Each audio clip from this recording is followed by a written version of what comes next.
150 yards and rushed 27 times, which is the most by a quarterback in the Super Bowl era. Lamar got the start since Joe Flacco has a hip injury, and he helped the Ravens beat the Bengals. Let's take a listen to John Harbaugh and Lamar after the game.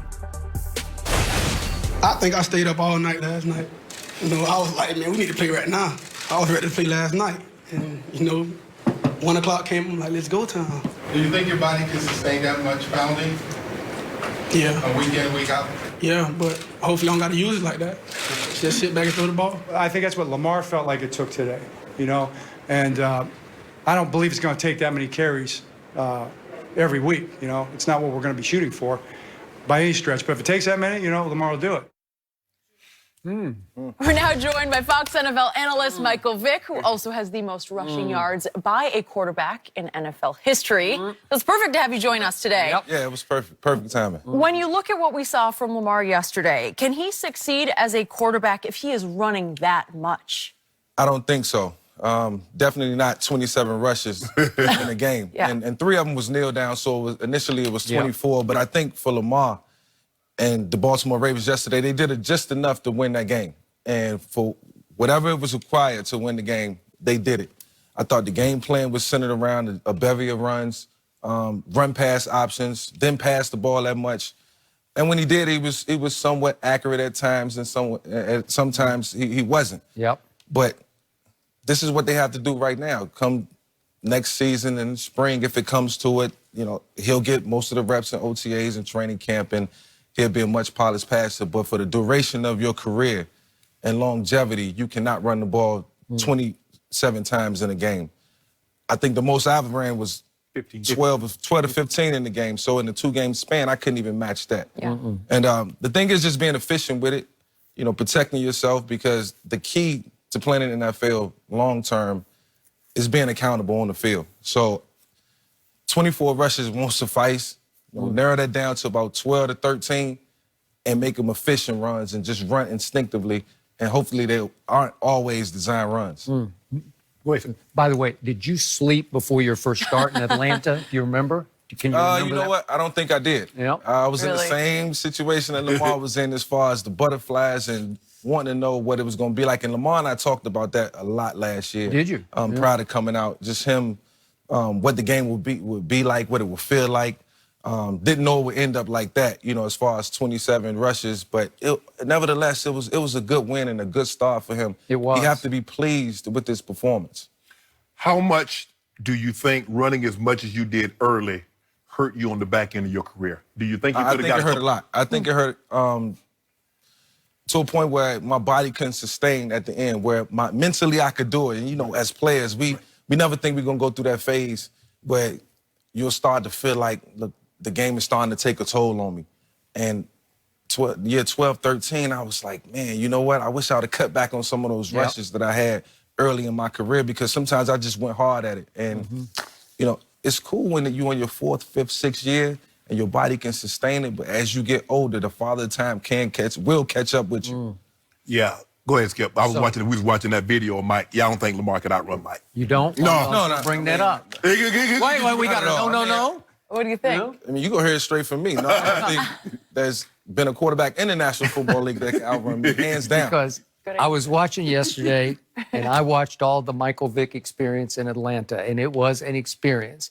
But to my eye, he looks a tick faster, straight line with the ball under his arm. Straight line when he hits a crease and hits top speed like boom. Yeah, see, I was more of a were shifty, side Barry side. Sanders type. Dude, how you split the scene? You just split the scene in the overtime against the Vikes. But that was the only time I didn't get caught.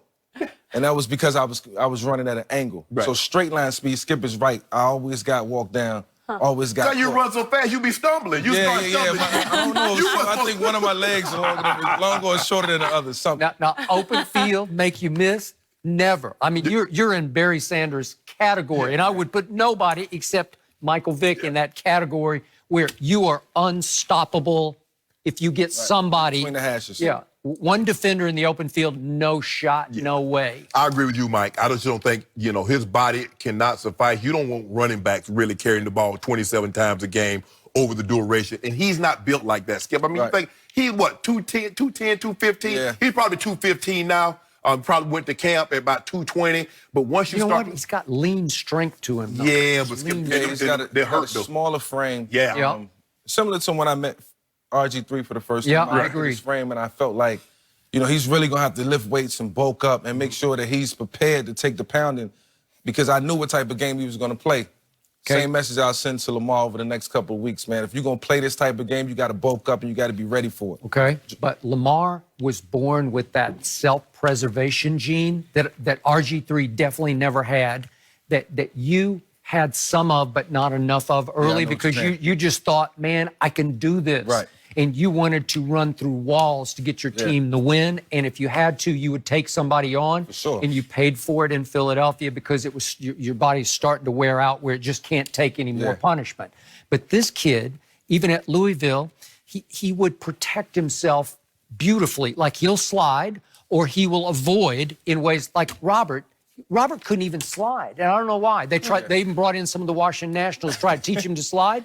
He just couldn't figure out how to. Pendleton one year. I know, yeah, but you just got to put one foot in front of the other and just get down. But the thing is, Skip, when you run so fast, Skip, it's hard to slide. You trying to slide, and the next thing you know, you rolling over like a ball. Shannon, it don't matter. You got to learn to slide in the National Football League, and I didn't learn to be cognizant about it until later on in my career. Early, it was just like just go and get the yards however you can get it. But the one thing I can say about this situation and the positive that we can take away from it is Marty Morningwig will continue to help him grow in the passing game. Find that balance is what Lamar has to do, and then he'll be a much better quarterback, and all the running will probably settle down. What do you see in him as a thrower? I think he needs work. Yeah. I think he needs a lot of work. I was thinking about this early this morning and just the comparisons to a guy like Patrick Mahomes or Deshaun Watson in this rookie season where, he was very efficient in the passing game. He looked polished coming out of Clemson. I thought he did a great job at Louisville. It was a lot of intermediate routes, a lot of crossing routes, but in the NFL, you have to be very diverse throwing the football all across the field. So it's a lot of work that he needs to do. Hopefully we can get some practice in, we can get some workout in. Are you going to go help in him? the off season for sure? Yeah. Because it looks a little awkward, the delivery, but the ball comes out with some velocity, and when he gets in a rhythm, he can be a decent passer in this league. It's going to take work for him, right? Because you have to stretch the field. You can't win games just running a ton of different formations and intermediate routes, intermediate routes. Intermediate routes. You have to open it up, and the game plan has to somewhat become complex. So even if Joe Flacco comes back healthy, you stick with Lamar? I say you go back to Joe Flacco. Lamar got some experience. Hopefully he can win another game. We'll see him maybe 2 or 3 games. And then you go back to Joe Flacco, let him finish it out, see what the outcome is. Joe, I don't think, and Skip and I think we're in agreement on this, Skip. I don't think Joe's going to be there.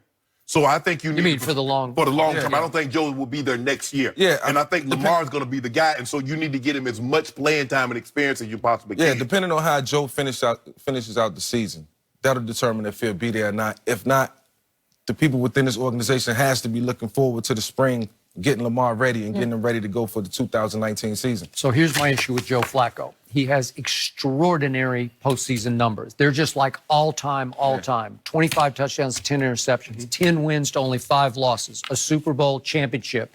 Off that, he became the highest-paid player in pro football. And in those 6 years since that Super Bowl, they have missed the playoffs 5 or 6 times. He's the classic postseason player who can't get it done regularly in the regular season, right? Yeah, and you can't get to the postseason if you can't play in the regular season. So, obviously there's an issue. I've always been a Joe Flacco fan, but I just feel like, week 6, 7, 8 of every season, it's always just a dive that they take, and then they got to dig themselves out of a hole late in the season. And, after a while, we get tired of looking at that when we know what the game is supposed to look like. And look, I'm an advocate of his. I just don't know. So I thought if they would start Lamar from the start this year, that team with that defense would rally around him and be ignited, be inspired by his playmaking. It's not the greatest throwing playmaking, but that he could make enough plays. He's poised. He doesn't crumble. He doesn't come apart under fire. And that was a big fire he got thrown into yesterday. And the best thing about him yesterday was he kept his comfort zone the whole game. He stayed within himself. I didn't see him try to do crazy things, running or passing. That was big. Yeah. And even for Lamar, I think, when you take into account his rushing ability and then the way he'll be able to pass at some point, this guy will be able to control the clock and help the defense out. Right. Keep them off the field, keep them fresh, ready to go. So when they go out, they can get after the quarterback and they can make the plays, get 3 and outs. Yep. So it's a lot of great things that came out of this situation. That's why I keep bunch him of positives. That's why I keep him in the ball game, because nothing prepares you to play in games like playing in the game. Absolute experience. Look, I'm not saying he is Hall of Fame bound. I'm just saying he can be a pretty good quarterback. Okay, it's a good start. Yeah. All right, Michael Vick's going to stick around and help us with this next one. What is wrong with the Eagles? We'll discuss that all.